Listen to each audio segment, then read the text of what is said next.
Guys, તો welcome back to my YouTube channel Chhaya Thakor blogs. તો ગઈકાલે સાંજે અમે લોકો આ ઘરમાં શિફ્ટ થયા છીએ અને આજે તો હું શૂટિંગમાં પણ ગઈ હતી. તમે નહીં માનો, મેં શૂટિંગમાં ગયા પહેલાં મતલબ આ ઘર શિફ્ટ કર્યા, સામાન પેક કર્યા પહેલાં જૂનાગઢમાંથી મેં ઓલરેડી 2 એવી બેગ પેક કરીને રાખી હતી, જેની અંદર એકમાં બધા ઘાઘરા ચોલી લીધા દેશી, જેમાં હું સોંગ કરું છું એમાં જે કપડાં હોય છે, અને એક બેગની અંદર 5 ડ્રેસ અને 5-7 જોડી વેસ્ટર્ન વેર પેક કરીને રાખ્યા હતા, જેનાથી અગર મારે શૂટિંગ આવે તો એ બંને બેગ્સ મેં ગાડીમાં મુકાવડાવી હતી. તો મારે શૂટિંગ આવે તો શૂટિંગ કેન્સલ ના કરવું પડે અને હું શૂટિંગ પર જઈ શકું, એટલા માટે થઈને આવો સામાન પેક કરીને રાખ્યો હતો. અને આજે લકીલી શૂટ આવી ગયું તો હું શૂટિંગમાં જતી આવી. અને આજે ઘરમાં પહેલી રસોઈ થઈ હતી, જેમાં લાપસી બની હતી, જે મેં અત્યારે ખાધી. એ બધું તમે લાસ્ટ વ્લોગમાં કદાચ જોયું હશે, કેમ કે શૂટમાંથી આવીને પછી બ્લોગનું એડિટ કરતી હતી, તેનો એન્ડ મેં નહોતો લીધો, તો હું બ્લોગનો એન્ડ કરતી હતી એટલા માટે. અને બસ ચલો કંઈ નહીં, અગર તમારે ઘર અત્યારે એ જ કન્ડિશનમાં છે, બહુ જ ખરાબ હાલતમાં છે, તમારે આ કન્ડિશનના બ્લોગ્સ જોવા હોય તો મને કોમેન્ટ કરજો, તો હું બ્લોગ્સ બનાવીશ. અદરવાઇઝ 15-20 દિવસ પછી આપણે મળીએ. તમે કોમેન્ટ કરજો, એના પછી ડિસાઇડ થશે કે હું શું કરું. હેલો ગાઈસ, તો પિઝા જુઓ કેટલા બધા મંગાવ્યા છે. બાબુ નો બેટા, ક્યાંય નહીં, પિઝા ખાવાના ને હવે. મને એવું લાગે છે 2 દિવસ સુધી ચાલશે આ પિઝા. હેલો ગાઈસ, તો આજે પણ ઘરે જમવાનું નથી બનાવ્યું, એટલે આજે અમે લોકોએ મંગાવ્યા છે પિઝા, કેમ કે આજે ફ્રાઈડે હતું. લાપીનોઝમાં બાય 1 ગેટ 1 ફ્રી હોય તો પિઝા મંગાવ્યા છે. વરસાદ ચાલી રહ્યો છે એટલે પિઝાની હાલત તમે જોઈ શકો છો.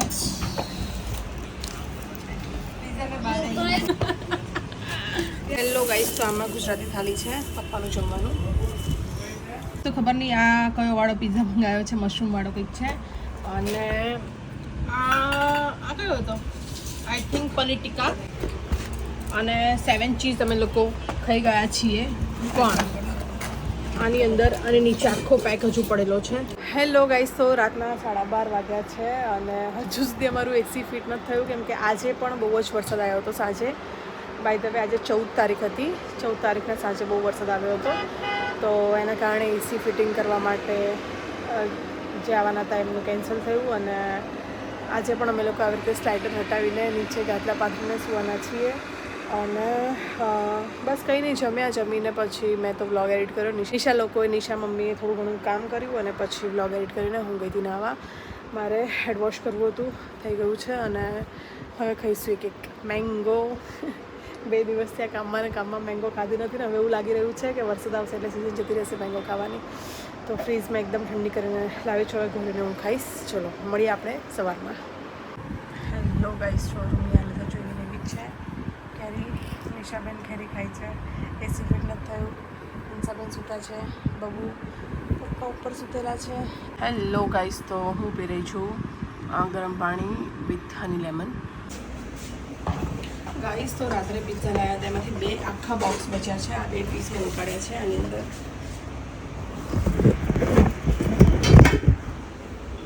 જો તમે 1 પીસ આમાંથી ખાધો તો ખાલી, બસ બાકી 2 અત્યારે મેં નીકાળ્યા છે. આ તો હવે લોકોએ ખોલ્યું જ નથી. 7 ચીઝ. ઓમાં આખી જગ્યા જ ખસી ગઈ છે. એકચ્યુઅલી રાત્રે વરસાદ હતો ને, વરસાદમાં ભાઈ આપવા માટે આવ્યા હતા, એટલા માટે આખો પીઝા ઠેડો થઈ ગયો. હેલો ગાઈસ, તો બ્રેકફાસ્ટ રેડી છે. કોલ્ડ કોફી, આ પિઝાની એક સ્લાઇસ, એક નિશાની, એક મમ્મીની છે, ગરમ કર્યા છે. હેલો ગાઈસ, તો હું નીકળી રહી છું ફોટોશૂટમાં. આ હાલતમાં એટલા માટે છું, ઘરમાં કઈ જ વસ્તુ મળે એમ નથી, બધું અસ્તવ્યસ્ત પડેલું છે. તો સ્કિન કેરનો નોર્મલ બધો સામાન આવે એ મેં ગાડીમાં મૂકેલો છે, તો ગાડીમાં રેડી થઈશ અને પછી જઈશ શૂટમાં.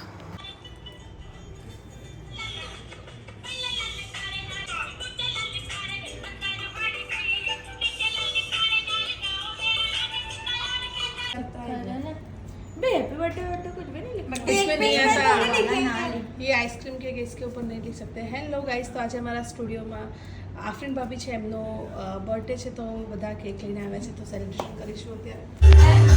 હેલો ગાઈસ, તો પેકઅપ થઈ ગયું છે અને હવે ફટાફટ સામાન પેક કરીને હું નીકળીશ ઘરે જવા માટે. અરે કોઈ વાત નહીં, ચલો બાય. ઘરે પહોંચીને પછી મળીએ. Bye bye, Tata. Hello guys, તો હું શૂટ પરથી ક્યારની આવી ગઈ છું અને હજી સુધી મેકઅપ એટલા માટે રિમૂવ નથી કર્યો કેમ કે ઘરની હાલત એટલી ખરાબ છે, વેટ વાઇપ્સ મળતા નથી. હમણાં ગાડીમાંથી નીચેથી મંગાવીને મેકઅપ નીકાળીશ. અને 7 વાગે જમવાનું છે મારે, તો મેં બનાવ્યા છે રાઈસ અને સાથે સાબુદાણાના પાપડ, જે મારા બહુ જ ફેવરેટ છે. અને કાચી ખાટી કેરીનું અથાણું, રાઈસ, પાપડ, અથાણું, શાક. મારું ગરમ પાણી અને લીંબુ. બબુની ફ્રેન્ડ ફોન કરીને નીચે બોલાવે છે. उसको क्या એને નીચે બોલાવે છે ફોન કરીને.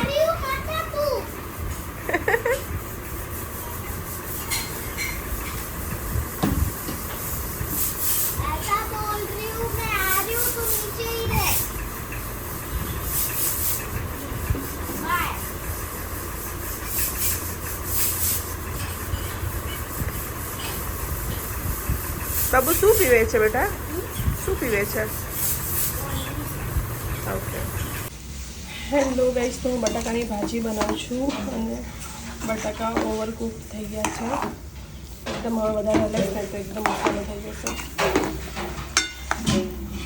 ભાજી પૂરી અને કરીનો રસ આજે હું બનાવી છું. જમવાનું ઘરની હાલત એઝ ઇટ ઇઝ છે. અહીંયા પછી બની ગયા છે. હવે બધું સામાન અહીંયા બની ગઈ છે.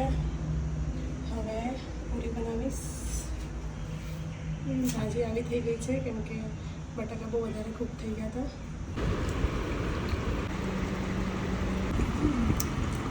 હેલો ગાઈસ, તો હું રેડી થઈ ગઈ છું અને આજે અમારા લોકોનું બધાનું જમવાનું છે મારા ફઈના ઘરે. અમે લોકો ત્યાં જવા માટે નીકળીશું. આજે અમે લોકોએ બપોરે પણ હેવી જમવાનું જમ્યા છીએ અને ઉપરથી આજે ત્યાં પણ જમવાનું છે. તો બે મીલ એકદમ હેવી થઈ જશે. કંઈ વાંધો નહીં, ચલો જતા આવીએ. હું રેડી થઈ ગઈ છું, મમ્મી નિશા રેડી છે અને નીકળીએ. હેલો ગાઈસ, તો ખબર નહીં કેટલા દિવસથી આ વ્લોગ ચાલી રહ્યો છે. કદાચ 4 કે 5 દિવસ થઈ ગયા છે આ વ્લોગને. સ્ટોરરૂમમાં પથ્થર લાગી ગયા છે. ત્યાં નિશા અત્યારે ટેમ્પરરી સામાન ગોઠવી રહી છે અને મમ્મી કપડાં ધોવે છે. પપ્પા આપેલું જે એક રેક હતું જેની ઉપર અમે લોકો સામાન મૂકતા હતા એ આખું બનેલું છે. એના બોલ્ટ નીકાળીને મતલબ શું કહેવાય જુદું પાડી રહ્યા છે અને હું જઈશ કિચનમાં જમવાનું બનાવવા માટે. જમવામાં બનશે આજે દાલ ફ્રાય જીરા રાઈસ જે હું બનાવીશ. અને ગઈકાલે અમારા કાકીના ત્યાં અમારા લોકોનું જમવાનું, ગઈકાલે મારા ફઈના ત્યાં અમારા લોકોનું જમવાનું હતું. આજે મારા કાકીના ત્યાં અમારા લોકોનું જમવાનું છે સાંજે. તો ચલો હું જાઉં કિચનમાં જમવાનું બનાવવા માટે કેમ કે ઓલરેડી 11:30 થઈ ગયા છે. ટેમ્પરરી શોરૂમ બની ગયો છે અમારો. હેલો ગાઈસ, તો દાળ વઘારી દીધી છે મેં. હવે આ જ કુકર વોશ કરીને અને હું રાઈસ ધોઈ મૂક્યા છે ચડાવી દઈશ. જો એકદમ ટેસ્ટી લાગે છે. દાળ ભાત સારા બનાવી દઉં છું. અને આ મારો સૌથી ફેવરેટ ગરમ મસાલો છે. કંઈ પણ બનાવું આ મને નાખવાની આદત છે. દાળ રેડી છે, રાઈસ રહ્યા છે. કિચન એકદમ ગંદી છે કેમ કે રોજ કંઈ કામ ચાલે છે, દસ પડે છે અને ઢાંકી દઉં. તો જમવામાં મેં બનાવી છે દાળ. આ કઢી છે શેની? અળવીના પન્નાની કઢી અને બાજરીનો રોટલો, રાઈસ અને આ બંને શાક ભાઈઓના ટિફિનમાં કદાચ ગયા હશે. ના, આ ટિફિનમાં ગયું હશે. આ પપ્પાનું છે તાંદરજાની ભાજી. આ મેથીથી બનીશું છે. મરચાં તળેલા, રોટલી, છાશ.